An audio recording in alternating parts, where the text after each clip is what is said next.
Glenn Waverley. Thank you, Acting Speaker, and I too am pleased to rise today to speak on the Domestic Animals Amendment, Rehoming Cats and Dogs and Other Matters Bill 2025. And from the outset, I'd like to thank the Minister for Agriculture and her team for their efforts in bringing this important piece of legislation to the House. Now, I do note all the wonderful stories we've had of our furry family friends, and I'd like to just note that I am a dog person. Not a big fan of cats, as I am allergic to them. However, there is one cat that I'm truly a big fan of, and that's the Geelong Cats. And you know, they were magnificent last weekend. So, but look, at the moment we currently don't have a dog. We lost our little furry friend back on the 21st of February this year after 15 long years of wonderful times with Oscar, which we buried him under a cherry blossom tree in the garden, and just today we've got the first blossoms on that tree. So, yeah. Anyway, this bill continues to work of the Victorian Government to strengthen animal welfare, improve regulation and support the many volunteers and organisations across our state who dedicate their time to rehoming cats and dogs. The legislation is the product of years of careful policy work, engagement with stakeholders and the recommendations of the Task Force on Rehoming Pets. It reflects a deliberate and considered effort to implement recommendations 7 through 11 of the task force by introducing a regulatory framework that properly recognises and supports the pet rehoming sector. Now, the origins of the bill lie in the task force on rehoming pets, which reported to government in 2021 after extensive consultation with the sector. That task force sets out 17 recommendations, and this bill will deliver on recommendations 7 through 11, which called for a clear regulatory framework for the pet rehoming sector.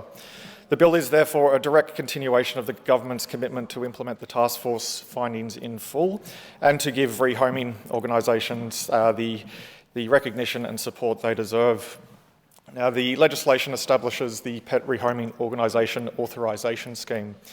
This voluntary scheme will allow eligible rehoming organisations to apply to be formally authorised by the state, and authorisation will bring with it benefits designed to reduce administrative burdens, improve opportunities for rehoming and ensure strong welfare standards.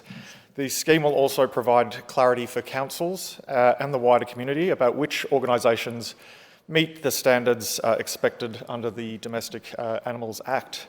Eligibility to apply will be open to organisations that hold an ABN and are registered as charities with the Australian Charities and Not-for-Profits Commission. These criteria are important because they ensure accountability and transparency. Once authorised, organisations will hold that authorisation for up to 3 years before renewal is required. During that time, they will operate under clear conditions set by the Secretary of the Department and underpinned by regulations that will be developed in consultation with the sector.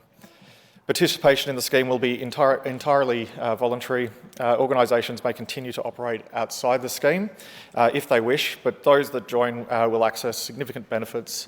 Authorised organisations will be able to hold adoption days in partnership with shelters, pounds and prescribed pet shops, creating more opportunities to rehome animals. And obviously on these adoption days, maybe I'll have to get down there and get a new member of our family. My daughter is absolutely obsessed with dogs. She has about 200 stuffed toy animal dogs in her room. And so she is putting the pressure on for us to get a new member of the family. Not yet, no. The bill, not this weekend. The bill also makes important amendments to improve information sharing and transparency. Authorised organisations will be required to notify local council within 7 business days when animals enter foster care, when they move locations, or when they're rehomed.